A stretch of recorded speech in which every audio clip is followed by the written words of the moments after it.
আজকে নতুন একটা মিনি ব্লগ নিয়ে এসেছি। দেখো আমার বাবার বাড়ির ছাদে পয়রার ঘর, এগুলো পয়রাগুলো সব ঘরের ভেতরে রয়েছে, বৃষ্টি পড়ছে, ঘরের ভেতরে রেখে দিয়েছে সবাই। দেখো অনেকগুলোই পয়রা আছে, ওপর নিচে ঘর, পুরো কাঠের ঘর এটা। আমার বড় ছেলে বানিয়েছে ঘরটাকে খুব সুন্দর বানিয়েছিল, কিন্তু এখন ঘরটা খারাপ হয়ে যায়। দেখো পুরো গাছপালাগুলো দেখাচ্ছে, ওই পারে ছাদের ওই পারে একদম জঙ্গল ভর্তি হয়ে আছে, গাছপালা ভর্তি চারিদিকে, ঘুরে উঠছে আকাশের মধ্যে। ওই দেখো নারকোল গাছ আরো ঘুরে উঠছে সব, চারিদিকে ঘর বাড়ি দেখানো হচ্ছে। ওই দেখো ঘর বাড়ি পুরো চারিদিকে রয়েছে।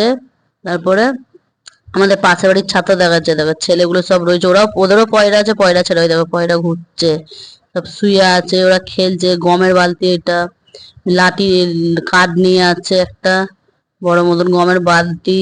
আমাদের ওইটা এক গামলা এক বালতি গম থাকে, সব পুরো ভর্তি, পয়রাকে খাওয়ায়। পয়রাকে কিচ্ছু খায় না তো, পয়রা খালি গমই খায়। তারপর লাঠিটা নিয়ে খেলছে ছেলেটা, দেখো।